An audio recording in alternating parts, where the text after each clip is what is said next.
Página oficial do Tio Intoxic na descrição. Intoxic diz: Olá, creepy amigo. Quando aquilo falou comigo, eu ouvi as palavras da menina, mas a outra coisa falou atrás da minha mente, numa voz que eu não tentarei descrever. Não havia nenhum outro som. A voz apenas continuava repetindo de novo, e de novo, e de novo na minha mente. E eu concordei. Eu não sabia o que fazer. Eu estava ficando louco. E ainda assim, não conseguia tirar os olhos do que estava na minha frente. Caí no chão. Pensei que tinha desmaiado, mas o quarto não deixaria isso acontecer. Eu apenas queria que isso terminasse. Eu estava de lado, meus olhos bem abertos, e a coisa olhando para mim. No chão, na minha frente, estava correndo um dos ratos de brinquedo do segundo quarto. A coisa estava brincando comigo, mas por alguma razão, ver esse rato fez a minha mente voltar de onde quer que ela estivesse, e olhar ao redor do quarto, aonde eu estava. Eu sairia de lá.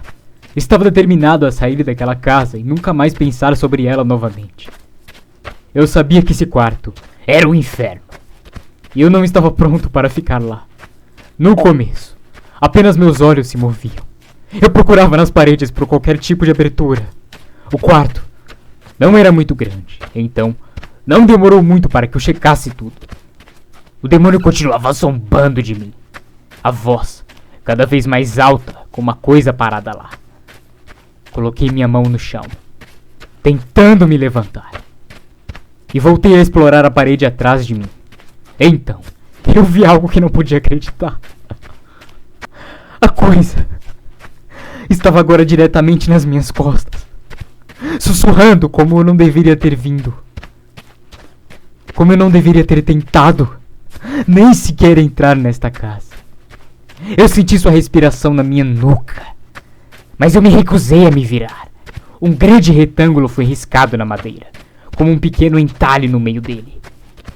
E bem na frente dos meus olhos, eu vi um 7 que eu tinha inconscientemente feito na parede.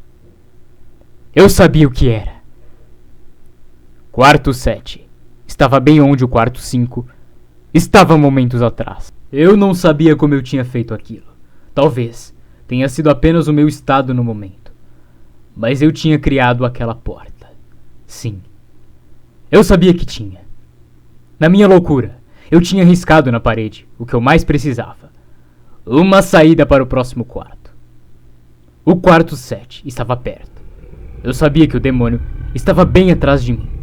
Mas por alguma razão, ele não conseguia me tocar. Fechei meus olhos e coloquei ambas as mãos no grande 7 na minha frente. E empurrei. Empurrei o mais forte que pude. O demônio agora gritava nos meus ouvidos. Ele dizia que eu nunca iria embora. Ele dizia que eu não me livraria dele e nem daquela casa. Me dizia que esse era o fim. Mas eu não iria morrer. Eu iria ficar lá no quarto 6 com ele. Eu não iria. Empurrei e gritei com todo o meu fôlego. Eu sabia que alguma hora eu iria atravessar a parede. Cerrei meus olhos e gritei. E então, o demônio se foi. Eu fui deixado no silêncio. Me virei lentamente. Eu fui saudado com o quarto, estando como estava quando eu entrei. Apenas uma cadeira e uma lâmpada. Eu não podia acreditar nisso, mas não tive tempo de me habituar. Me virei para o 7 e pulei levemente para trás. O que eu vi foi uma porta. Não uma que eu tinha riscado lá, mas uma porta normal com um grande 7 nela. Todo o meu corpo tremia. Levou um tempo para que eu conseguisse girar a maçaneta. Eu apenas fiquei lá, parado por um tempo, encarando a porta.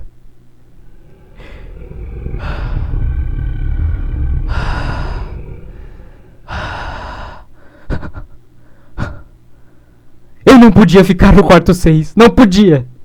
Mas se isso fosse apenas o quarto 6, não conseguia imaginar o que me aguardava no 7.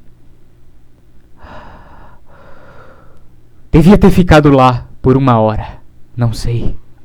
Apenas olhando para o 7. Finalmente, respirei fundo e girei a maçaneta.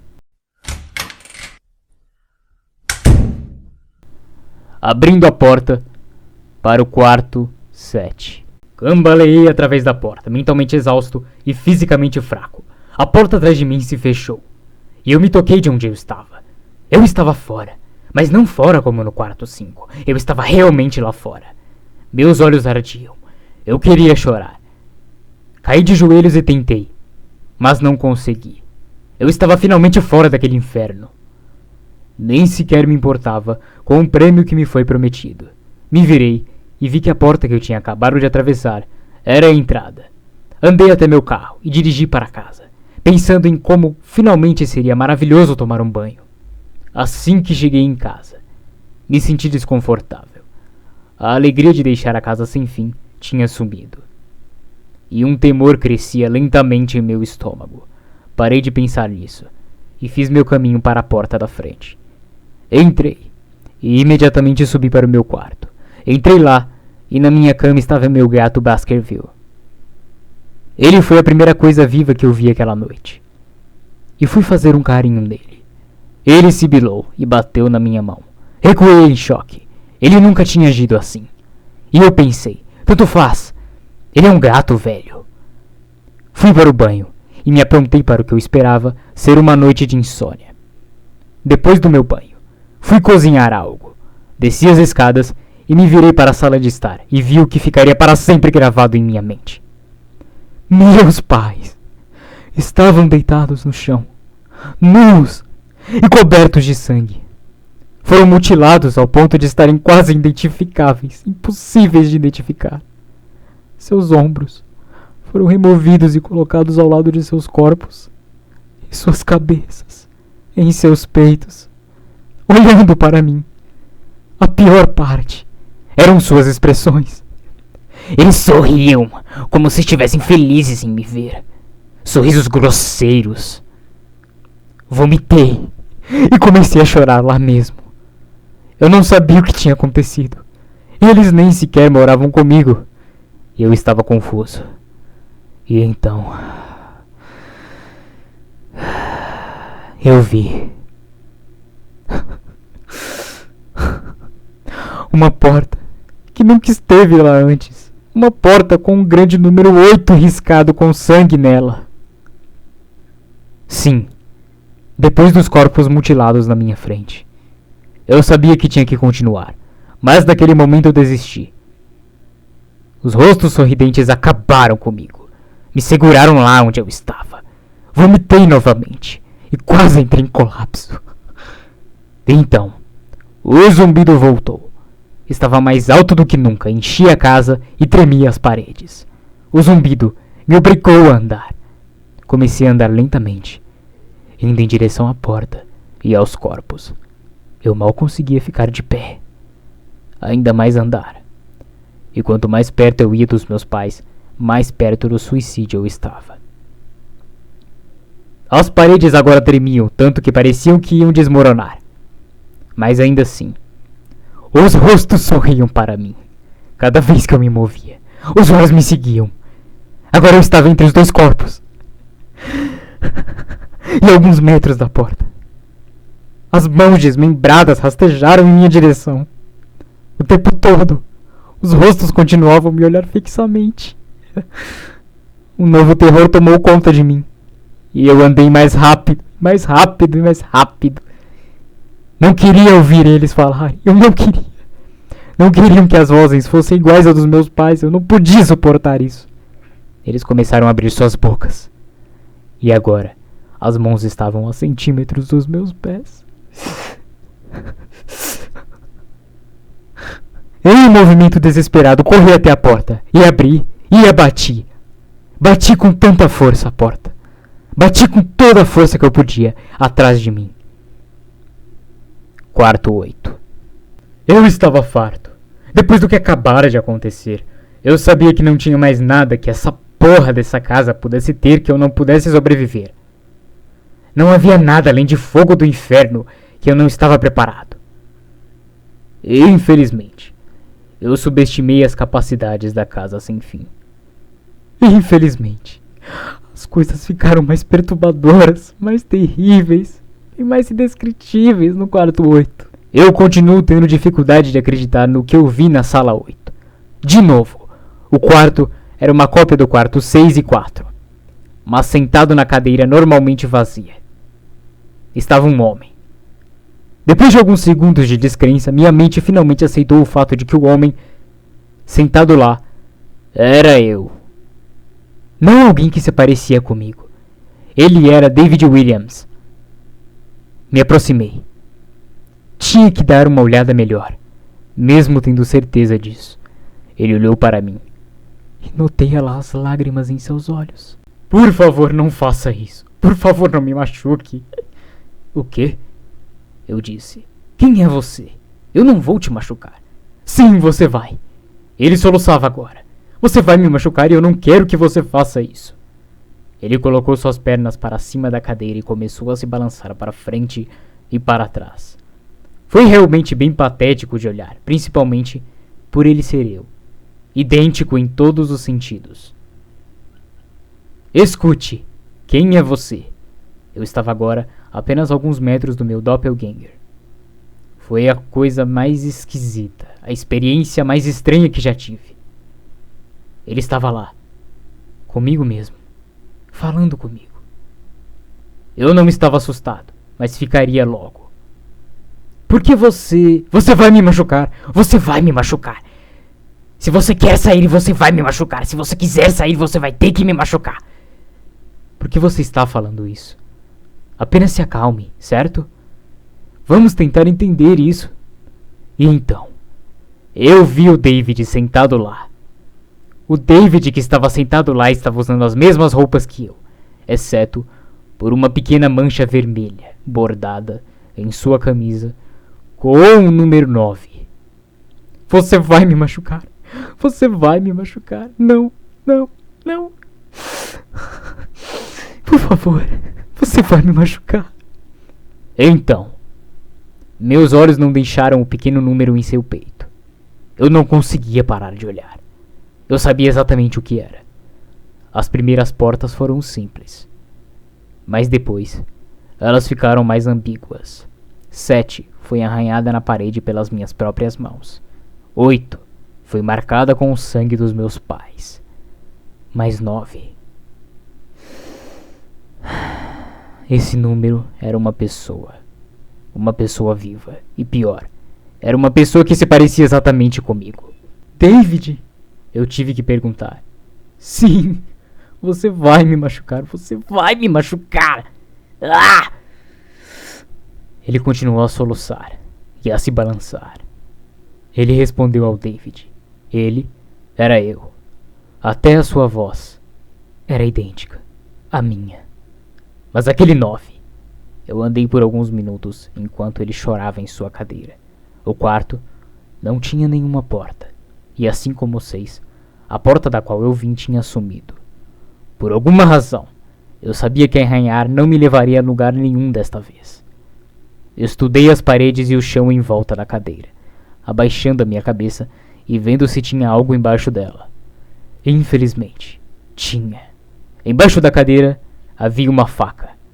Junto com ela tinha uma nota onde se lia para David, da gerência. A sensação em meu estômago quando eu li a nota foi algo sinistro. Eu queria vomitar. E a última coisa que eu queria fazer era remover a faca debaixo da cadeira. O outro David continuava a soluçar incontrolavelmente. Minha mente girava em volta de questões sem respostas. Quem colocou isso aqui? E como sabia o meu nome? Sem mencionar o fato de que eu estava ajoelhado no chão frio e também estava sentado naquela cadeira, soluçando e pedindo para não ser machucado por mim mesmo. Isso tudo era muito para processar. A casa e a gerência estavam brincando comigo nesse tempo todo. Meus pensamentos, por alguma razão, foram para Peter. Se ele chegou tão longe ou não. E se ele chegou... Se ele conheceu um Peter Terry soluçando nesta cadeira assim como eu, se balançando para frente e para trás. Eu expulsei esses pensamentos da minha cabeça. Eles não importavam.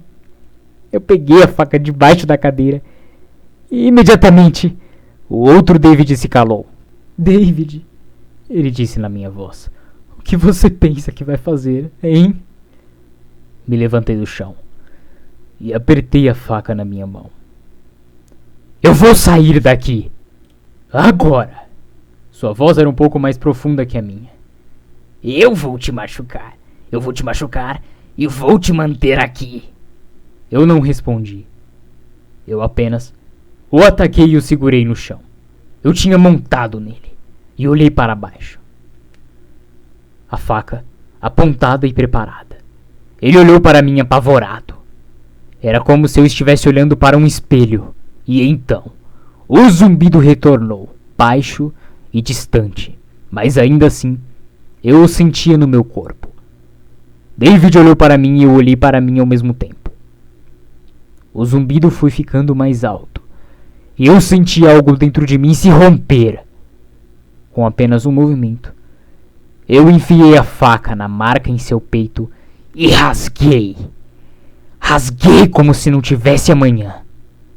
Como se não houvesse mais nada que eu me preocupasse, que eu me importasse. A escuridão inundou o quarto e eu estava caindo. A escuridão em minha volta era diferente de tudo que eu já havia experimentado até aquele momento. O quarto 3 era escuro, mas não chegou nem perto dessa que tinha me engolido completamente. Depois de um tempo, eu não tinha mais certeza se continuava caindo.